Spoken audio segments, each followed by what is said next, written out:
अस्सलाम वालेकुम स्टूडेंट। आज हम कार्बोहाइड्रेट चैप्टर की अपनी लास्ट वीडियो स्टार्ट करेंगे जो कि है केमिकल रिएक्शंस ऑफ मोनोसेकेराइड्स। तो इस वीडियो में हम पढ़ेंगे different chemical reactions of monosaccharides. तो डियर स्टूडेंट आइए स्टार्ट करते हैं। Chemical properties depend upon the presence of various groups in monosaccharides, for example aldehyde, ketone and hydroxyl groups. तो डियर स्टूडेंट जिस तरह हम अपनी पहली वीडियो से पढ़ते आ रहे हैं कार्बोहाइड्रेट की डेफिनेशन से कि कार्बोहाइड्रेट क्या होते हैं। कार्बोहाइड्रेट वो मॉलिक्यूल होते हैं जिसमें एल्डिहाइड ग्रुप होता है, हमारे पास कीटोन ग्रुप होता है एंड पॉलीहाइड्रोक्सी ग्रुप होता है। तो जो कि हमारे पास कार्बोहाइड्रेट हैं यानी मोनोसेकेराइड, उनकी प्रॉपर्टीज़ उसके केमिकल रिएक्शन किन पे डिपेंड करते हैं? इनके एल्डिहाइड ग्रुप की प्रेजेंस में, इसके कीटोन ग्रुप की प्रेजेंस पे और इसके हाइड्रोक्सिल ग्रुप की प्रेजेंस पे। तो आए स्टूडेंट हम डिफरेंट रिएक्शंस पढ़ेंगे जिसमें सबसे पहला रिएक्शन है reaction with hydrazine to form osazones. तो डियर स्टूडेंट जब हम मोनोसेकेराइड्स का रिएक्शन करवाते हैं हाइड्रोजीन के साथ तो वो बनाता है हमारे पास क्या? ओसाजोन्स। तो हाइड्रोजीन क्या होता है? हाइड्रोजीन एक इनऑर्गेनिक कंपाउंड है जिसमें हमारे पास दो नाइट्रोजन एटम होते हैं आपस में अटैच और उनके साथ पेरिफेरल पे चार हाइड्रोजन एटम अटैच होंगे। इधर एक एन होगा, बीच में बॉन्ड होगा उनके दूसरे एन के साथ, और एक एन के साथ दो हाइड्रोजन एटम और दूसरे एन के साथ दो हाइड्रोजन एटम। तो जब उसका रिएक्शन हमारे साथ इन मोनोसेक्राइड्स के साथ होगा तो उससे क्या बनेगा? ओसाजोन्स। तो आए पढ़ते हैं osazones which are actually phenyl osazones. तो ये जो हम ओसाजोन्स की बात करें वो फिनाइल ओसाजोन्स है क्योंकि हमारे पास हाइड्रोजीन्स भी फिनाइल हाइड्रोजीन्स होती हैं। तो जब इन फिनाइल हाइड्रोजीन का रिएक्शन हम कराएंगे इन मोनोसेक्राइड्स के साथ तो उससे क्या बनेगा? Phenyl osazones. Osazones which are actually phenyl osazones which are yellowish crystalline compounds and are produced as a result of heating sugar solution with phenyl hydrazines। तो डियर स्टूडेंट्स ये कह रहे हैं कि जब हम शुगर सोल्यूशन जो कि हमारे पास मोनोसेकेराइड है उसको हम हीट करेंगे फिनाइल हाइड्रोजीन के साथ, ये देखें ऊपर लिखा हुआ है हाइड्रोजीन, फिनाइल हाइड्रोजीन, तो फिर हमारे पास बनेंगे phenyl osazones. Glucose react with three molecule of phenyl hydrazine to form glucosazone. ये हो गया ग्लूकोज जो कि हमारे पास मोनोसेकेराइड है, और ये हो गया हमारे पास three molecule of phenyl hydrazine जो कि बनाएगा ग्लूकाजोन। तो डियर स्टूडेंट ये था हमारा पहला रिएक्शन। इसके बाद हम पढ़ेंगे दूसरा reaction, reduction to form sugar alcohols. तो डियर स्टूडेंट आपको सबसे पहले पता होना चाहिए रिडक्शन क्या होती है और ऑक्सीडेशन क्या होती है। तो रिडक्शन हम उस प्रोसेस को कहते हैं जिसमें एडिशन ऑफ हाइड्रोजन एटम हो, और ऑक्सीडेशन हम उस प्रोसेस को कहते हैं जिसमें एडिशन ऑफ ऑक्सीजन एटम हो। तो डियर स्टूडेंट अब इसमें रिडक्शन में क्या होगा? इसमें मोनोसेक्राइड में हाइड्रोजन एटम ऐड होगा। तो dear student both aldoses and ketoses may be reduce at their aldehyde and ketone groups to form the corresponding polyhydroxy alcohols. तो डियर स्टूडेंट ये बात आपने याद रखनी है कि जब भी मोनोसेकेराइड्स की रिडक्शन होगी तो वो क्या बनाएंगी? अल्कोहल्स बनाएंगी। और ये बहुत इंपॉर्टेंट भी है, एमसीक्यूज में आ सकता है कि जब भी किसी मोनोसेकेराइड की रिडक्शन होगी तो उससे क्या फॉर्म होगा? अल्कोहल फॉर्म होगा या एसिड फॉर्म होगा। तो इसमें आपने अल्कोहल का करना है। तो अब डियर स्टूडेंट ये कुछ एग्जांपल्स हैं मोनोसेकेराइड की और आगे उनकी अल्कोहल्स लिखी हैं। जब भी ग्लूकोज की रिडक्शन होगी तो उससे हमारे पास क्या बनेगा? सोर्बिटॉल। जब मैनोज की रिडक्शन होगी तो उससे बनेगा मैनिटॉल। जब ग्लूकोज की रिडक्शन होगी तो उससे बनेगा ग्लेक्टिटॉल जिसका दूसरा नाम है डेल्सिटॉल। फ्रक्टोज की होगी तो सोर्बिटॉल एंड मैनिटॉल। राइबोज की राइबिटॉल, ग्लाइसरल्डिहाइड की ग्लाइसरॉल, इसी तरह डाईहाइड्रोक्सी एसीटोन की ग्लाइसरॉल। तो डियर स्टूडेंट ये सब हमारे पास मोनोसेकेराइड हैं जिनकी आगे उनकी हाइड्रोक्सी अल्कोहल्स हैं। और डियर स्टूडेंट ये बायोमेडिकल साइंसेज में बहुत इंपॉर्टेंट होती हैं, आगे हम इनके यूजेस भी पढ़ लेंगे कि इन अल्कोहल्स के क्या यूजेस हैं। तो डियर स्टूडेंट आगे जो हमारा थर्ड रिएक्शन है वह है oxidation to produce sugar acid. तो डियर स्टूडेंट इससे पहले हमने पढ़ा था ये सेकेंड वाला रिडक्शन, और अब थर्ड वाला हम पढ़ेंगे ऑक्सीडेशन। तो जब रिडक्शन हो रही थी मोनोसेकेराइड की उससे क्या बन रहा था? उससे हमारे पास बन रही थी अल्कोहल्स। अब जब यहाँ पे होगी ऑक्सीडेशन तो इससे बनेगा शुगर एसिड्स। जब होगी रिडक्शन उनसे बनेंगे अल्कोहल, और जब होगी ऑक्सीडेशन तो उनसे बनेंगे acids. When oxidized under proper condition, the aldoses give rise to the following three types of sugar। तो डियर स्टूडेंट अब इधर कह रहे हैं कि जब प्रॉपर कंडीशन मिलेंगी किसको? एल्डोज शुगर को।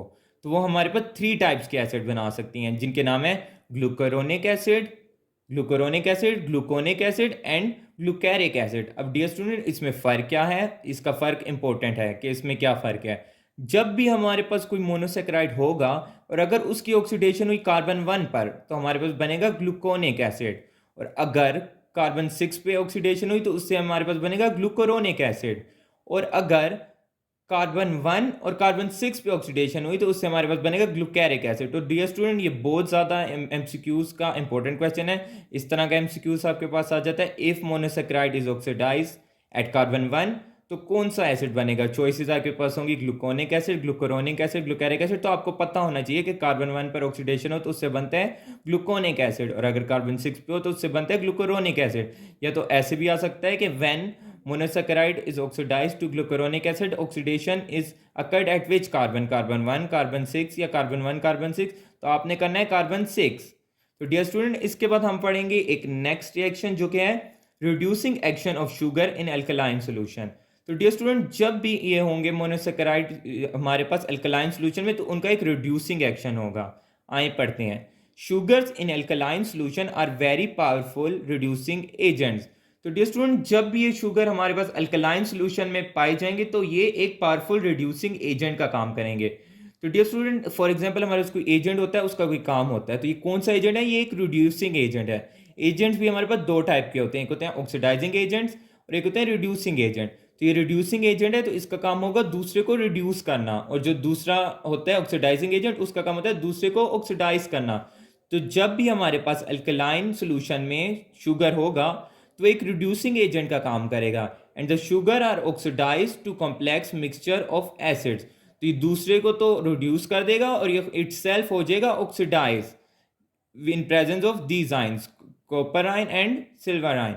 So dear student, the reducing action of sugars, that is Benedict solution and Barford solution, have been employed for both qualitative and semi-qualitative determination of reducing sugars, especially glucose in urine.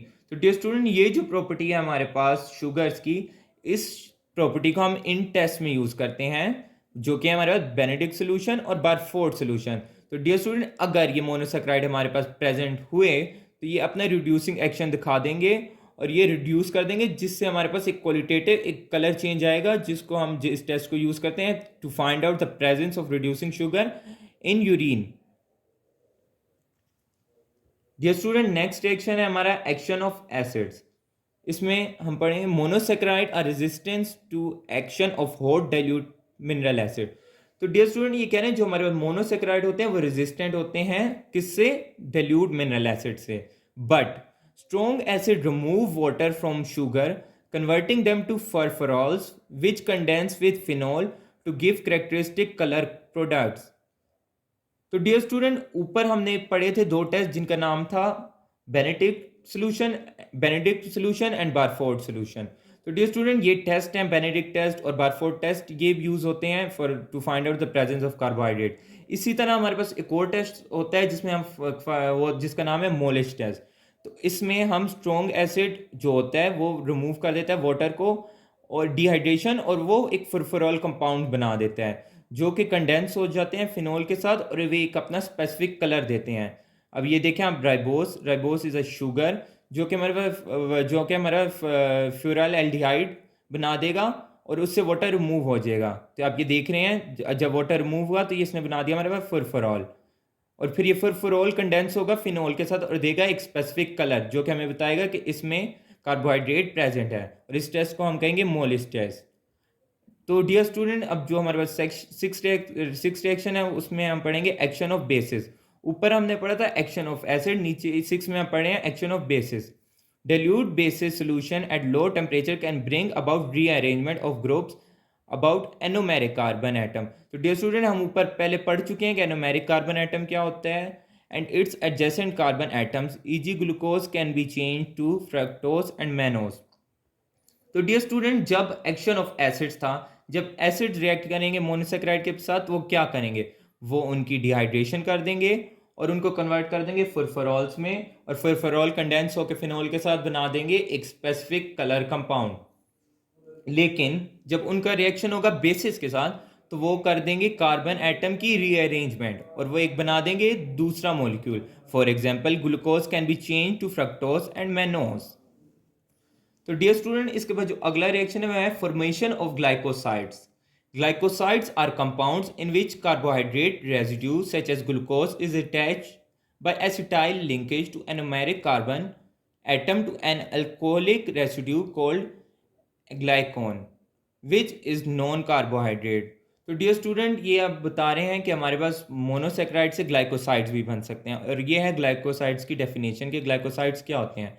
Glycosides हमारे पास compounds होते हैं इन विच जो हमारे पास carbohydrate entity होती है such as glucose. Glucose हमारे पास monosaccharide है, वो अटैच होगा किससे, एसिटाइल लिंकेज से अटैच होगा at anomeric carbon atom to an alcoholic residue. तो डियर स्टूडेंट ग्लाइकोसाइड्स में हमारे पास एक होगा carbohydrate residue monosaccharide and alcoholic residue जिनमें आपस में एक एसिटाइल लिंकेज होगा, और उसको हम कहते हैं aglycone which is non carbohydrate. Formation of esters. तो डियर स्टूडेंट एस्टर ग्रुप आपने पढ़ा होगा, जब हम फंक्शनल ग्रुप पढ़ते हैं तो उसमें भी हमारी मोनोसेक्राइड के रिएक्शन होते हैं। The hydroxyl group of sugar may be esterified to form esters such as phosphate acetates propionates. Sugar phosphate backbone form structural framework of nucleic acid DNA RNA. Hexose plus phosphate is equal to hexose phosphate and ribose plus phosphate is equal to ribose phosphate. तो dear student ये कह रहे हैं हमारे पास formation of asters, उसमें हमारे sugar use होते हैं, for example hexose and ribose. तो डियर स्टूडेंट अगर आपने डीएनए का स्ट्रक्चर पढ़ा हो तो जो हमारे पास डीएनए का स्ट्रक्चर होता है वो इस तरह डबल हीलिक्स स्ट्रक्चर होता है। तो उसके जो हमारे पास बॉर्डर्स होते हैं, बॉर्डर्स में हमारे डीएनए के स्ट्रक्चर में हमारे पास तीन चीज़ें होती हैं। एक होते हैं राइबोस शुगर, एक होते हैं फॉस्फेट ग्रुप्स। तो जो राइबोस शुगर और हमारे फॉस्फेट ग्रुप का बॉन्ड होता है उसको हम कहते हैं फॉस्फेट एसिटेट्स। उन्होंने जो आपस के बॉन्ड बनाए होते हैं न्यूक्लिक एसिड, उसको हम कहेंगे hexose phosphate and ribose phosphate, जो कि हमारे डीएनए के स्ट्रक्चर में यूज होते हैं। तो डियर स्टूडेंट अब हमारे पास 9 रिएक्शन आता है, वो है फॉर्मेशन ऑफ अमीनो शुगर्स। तो डियर स्टूडेंट जिस तरह नाम से वाजे है कि sugar means monosaccharide and amino means amino acid और अमीनो ग्रुप, एंड आपको पता है अमीनो एसिड जाके आगे प्रोटीन बनाते हैं। A hydroxyl group of monosaccharide can be replaced by an amino group forming an amino sugar. तो डियर स्टूडेंट इसमें जो हमारे पास हाइड्रोक्सिल ग्रुप होता है अगर वो रिमूव हो गया और उसकी जगह अमीनो ग्रुप आ गया यानी कि NH2, तो हमारे पास बना देगा amino sugar. For example D glucosamine जिसको हम हेलोरोनिक एसिड कहते हैं, डी ग्लैक्टोसमीन जिसको हम कॉन्ड्रोटीन कहते हैं, डी मेनोसमीन जिसको हम म्यूकोप्रोटीन कहते हैं। Being derived from hexoses they are called hexosamine. Amine sugars are also present in antibiotics, for example erythromycin. तो डियर स्टूडेंट बहुत सिंपल है, जो हमारे पास मोनोसेक्राइड का स्ट्रक्चर होता है वो आप पहली वीडियो में देख चुके हैं। अगर कोई भी हाइड्रोक्सिल ग्रुप रिमूव हुआ और उसकी जगह अमाइनो ग्रुप अटैच हो गया तो वो सिंपली बना देगा हमारे पास एक अमीनो शुगर, जो कि एग्जांपल्स हमारे पास मौजूद हैं यहाँ पर। तो ये सब हमारे पास 6 कार्बन एटम शुगर होती हैं, 6 कार्बन एटम, इस वजह से हम इसको हेक्सोस कहते हैं। उसमें जब एक अमाइनो ग्रुप अटैच हो जाएगा तो उसको हम कह देंगे हेक्सोसमाइन, जो कि हमारे पास एंटीबायोटिक्स में यूज होती हैं, फॉर एग्जांपल एरिथ्रोमाइसिन। तो डियर स्टूडेंट हमारे पास जो लास्ट रिएक्शन है वो है fermentation, break down of sugar by bacteria and yeast using a method of anaerobic respiration. तो डियर स्टूडेंट हमारे पास 2 रेस्पिरेशन होती हैं, एक होती है एरोबिक एनारोबिक। एरोबिक वो जो प्रेजेंस ऑफ ऑक्सीजन में होती है और एनारोबिक जो कि एब्सेंस ऑफ ऑक्सीजन में होती है। और रेस्पिरेशन आपको पता है कि हम कहते हैं ब्रेक डाउन ऑफ ग्लूकोज। तो जब भी ग्लूकोज ब्रेक डाउन होगा in absence of sugar due to action of yeast और bacteria, it will converted into 2 ethanol plus 2 carbon dioxide. तो डियर स्टूडेंट ग्लूकोज हमारे पास monosaccharide and its fermentation is also its reaction, जो कि हमारे पास बना देता है अल्कोहल प्लस कार्बन डाइऑक्साइड। तो डियर स्टूडेंट ये था हमारा रिएक्शन। अब इसके बाद हम पढ़ेंगे फार्मास्यूटिकल इंपॉर्टेंस ऑफ कार्बोहाइड्रेट। तो डियर स्टूडेंट हमने कार्बोहाइड्रेट्स पढ़ लिए, different type of carbohydrate, carbohydrate के reaction, isomerism in carbohydrates. But now question arises कि कार्बोहाइड्रेट को पढ़ना और इतना डिटेल में पढ़ना क्यों ज़रूरी है, because it has its own pharmaceutical importance. आए हम वो पढ़ते हैं। First of all glucose is use to treat very low blood sugar level, for example hypoglycemia. So dear student hypoglycemia is a condition in which there is very low rate of glucose, most often in people in diabetes mellitus. तो dear student आपको पता है diabetes mellitus क्या होता है, जिसको हम normal layman की लैंग्वेज में कहते हैं शुगर। तो डियर स्टूडेंट जो कि ग्लूकोज ट्रीट किया जाता है, वेरी ब्लड जिनका लेवल बहुत कम हो जाता है उनको हम देते हैं ताकि उनका ब्लड शुगर लेवल नॉर्मल हो जाए। Glucose is also used to provide carbohydrate calories to a person who cannot eat because of illness, trauma, primary source of energy. तो डियर स्टूडेंट, सब इससे बहुत ज़्यादा वाकिफ़ हैं कि glucose is a primary source of energy, और इसकी breakdown से हमारी बॉडी में एटीपी प्रोड्यूस होती है। Component of cell membrane. Carbohydrates are commonly linked to proteins, glycoprotein, lipids are parts of the cell membrane. तो डियर स्टूडेंट, जो हमारा सेल मेम्ब्रेन है उसका हम स्ट्रक्चर पढ़ते हैं तो उसमें हमारे पास कार्बोहाइड्रेट मौजूद होते हैं, प्रेजेंस ऑफ कंपाउंड मॉलिक्यूल, वो या तो प्रोटीन के साथ अटैच होंगे या तो लिपिड्स के साथ। Pectin, it is a heteropolysaccharide. Pectin is use to reduce blood cholesterol level and gastrointestinal disorders. तो डियर स्टूडेंट, पेक्टिन हमारे पास एक हेट्रोपोलिसेकेराइड है, और हेट्रोपोलिसेकेराइड हम पहले पढ़ चुके हैं, जो कि यूज़ होता है किस लिए? ब्लड कोलेस्ट्रॉल लेवल को रिड्यूस करने के लिए और जीआईटी डिसऑर्डर्स के लिए। Agar is a microbial culture. Nutrient agar is a nutrient medium most effectively used for the cultivation of microorganism. तो डियर स्टूडेंट, जब भी हम बायो लैब में हम कोई वो कल्चर बनाते हैं तो उसमें एगर मस्ट यूज़ होता है, supporting growth of a wide range of non fastidious organism, and blood agar is most appropriate for human related organism in clinic practice. तो डियर स्टूडेंट, जब हम कोई भी बायोमेडिकल लैब में हम कल्चर बनाते हैं, कोई ऑर्गेनिज्म ग्रो करना हो, तो उसमें हम एगर का यूज़ करते हैं। Chondroitin sulphate and glucosamine sulphate for joint disorder treatment such as osteoarthritis. तो डियर स्टूडेंट, ये जो हमारे chondroitin sulphate and glucosamine sulphate है, ये हमारे पास जो जॉइंट्स में यूज़ होते हैं, क्योंकि ये हमारी फ्रिक्शन प्रिवेंट करने में यूज़ होते हैं। ये हमें एक फ्लूइडिटी एनवायरनमेंट प्रोवाइड करते हैं जिससे हमारी जॉइंट्स आपस में रब ना हो एक दूसरे के खिलाफ। Dextran, it is use to treat hypovolemia और hypovolemic shock, decrease volume of circulatory blood plasma that can result from surgery and trauma. तो डियर स्टूडेंट, जो हमारी बॉडी में ब्लड होता है, ब्लड के टू कंपोनेंट्स होते हैं, एक होते हैं आरबीसीज और दूसरा होता है प्लाज्मा। तो डियर स्टूडेंट, अगर हम आरबीसीज को रिमूव कर दें तो जितना भी ब्लड पीछे रह जाए तो उसको हम कहते हैं प्लाज्मा। तो प्लाज्मा की एक अपनी कॉम्पोजिशन होती है, और अगर वो प्लाज्मा कम ज़्यादा हुआ तो एक हाइपोवोलीमिक या हाइपोवोलीमिक शॉक हो सकता है। तो उसको प्रिवेंट करने के लिए हमारे पास यूज़ होता है डेक्सट्रैन, जो कि हमारे प्लाज्मा की कॉम्पोजिशन वॉल्यूम को बराबर रखता है। Inulin, polymer of fructose. Inulin is used to measure kidney function by determining glomerular filtration rate, which is volume of fluid filtered from glomerular capillaries into Bowman capsule per unit time. तो dear student, हमारी kidneys में होते हैं nephron, और nephron का जो first part होता है उसको हम कहते हैं बाउमेन कैप्सूल, जिसमें से हमारा ब्लड जाता है और फिर प्रेशर फिल्ट्रेशन की वजह से उससे फिल्टर होता है। तो उसमें हमारा एक इनुलिन भी होता है जो कि यूज़ होता है ये फाइंड आउट करने के लिए कि ग्लोमेरुलर फिल्ट्रेशन सही हो रही है कि नहीं, क्योंकि एक इसकी स्पेसिफिक अमाउंट होती है। तो अगर इसकी स्पेसिफिक अमाउंट हुई तो that means GFR is right, और अगर GFR is right that means nephrons are working right, and nephrons are working right that means human की किडनी सही वर्क कर रही हैं। Heparin act as anticoagulant, prevent formation of clots. तो dear student, it is very important for human beings कि उनका blood अच्छे तरीके से फ्लो करे, क्योंकि अगर वो अच्छी तरीके से फ्लो नहीं करेगा तो वो कोएगुलेट होने का खतरा है। तो इसलिए हेपरिन यूज़ होता है एज एन एंटीकोगुलेंट। मैनिटोल, तो डियर स्टूडेंट, हमने ऊपर पढ़ा था कि कार्बोहाइड्रेट की रिडक्शन से बनती हैं डिफरेंट अल्कोहल्स, और उनका अपना मैंने कहा था यूज़ हम आगे पढ़ेंगे। तो mannitol, it is a osmotic diuretic use to reduce swelling and pressure inside the eye all around the brain. तो dear student, osmotic diuretic use to reduce swelling. तो डियर स्टूडेंट, हमारे आई के around भी fluid होता है, हमारे brain के around भी फ्लूइड होता है। तो मैनिटोल यूज़ होता है कि डेफिनेटली वो फ्लूइड ज़्यादा ना हो, तो इसलिए हम इसको यूज़ करते हैं as a osmotic diuretic. Lactose, use as excipient in tablets. तो डियर स्टूडेंट, ये टैबलेट में यूज़ होता है lactose. Ribose and deoxyribose, it's very clear कि ये यूज़ होता है डीएनए के स्ट्रक्चर में। Aminoglycosides, they are a broad spectrum bactericidal antibiotics commonly prescribed for children. ये हमारे पास यूज़ होती हैं एंटीबायोटिक्स में। ऊपर हम पढ़ चुके हैं कि ग्लाइकोसाइड्स यूज़ होते थे हमारे पास एंटीबायोटिक्स में। Hyaluronic acid use in topical serum, eye drops, injection, also from structural basis of joints, skin, aqueous humor of eyes. Gums used as foods as well as suspension preparation. Glycogen and starch. So dear student, it is very easy and clear that glycogen is a storage of carbohydrate in animals, and starch is a carbohydrate storage in plants.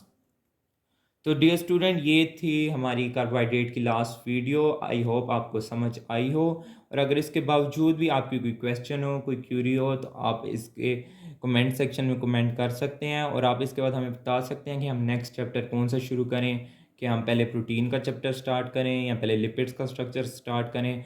तो आप comment section में बताएं ताकि हम उन topics और उन chapters पे भी वीडियो बनाएं। Thank you so much.